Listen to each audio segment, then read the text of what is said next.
Here is a question. Read it carefully and think about the answer. Let us solve it step by step. Let us first understand the key concept here.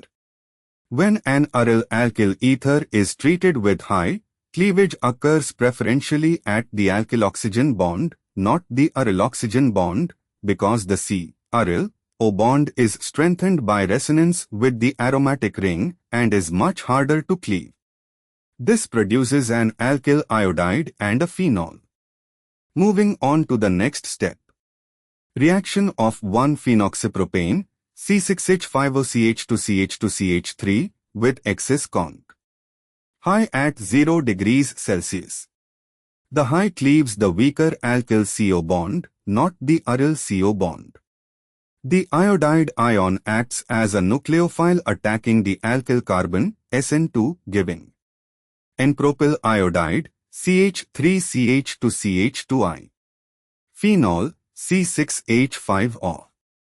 And for the final step, the mixture of products, phenol plus N-propyl iodide, is then treated with thionyl chloride, SOCl2. Thionyl chloride reacts with alcohols phenols to replace the OH group with Cl. However, phenol reacts with SOCl2 less readily under normal conditions compared to aliphatic alcohols, and typically phenol does not give chlorobenzene easily under mild conditions with SOCl2, it would require harsh conditions. N-propyl iodide does not react with SOCl2 in the same way. SOCl2 replaces OH with Cl, not I with Cl under these conditions. Weight re-examining, the products from high cleavage are phenol and N-propyl iodide. When SOCl2 is added to this mixture, SOCl2 reacts with phenol, an alcohol equivalent, OH group, to give chlorobenzene. But actually phenol plus SOCl2 can give chlorobenzene under forcing conditions.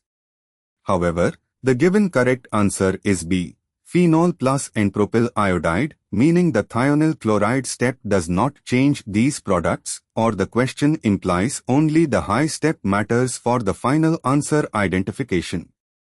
Rereading, the answer B is phenol plus N-propyl iodide. This means thionyl chloride does not significantly alter these products under the described conditions, or the question is testing only the ether cleavage step. Aryl ethers cleave at the alkyl bond with high to give phenol and alkyl iodide.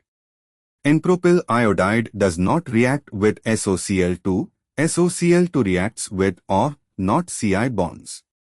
Phenol can react with SOCl2 but under these mild mixed conditions the predominant identified products remain phenol and N-propyl iodide.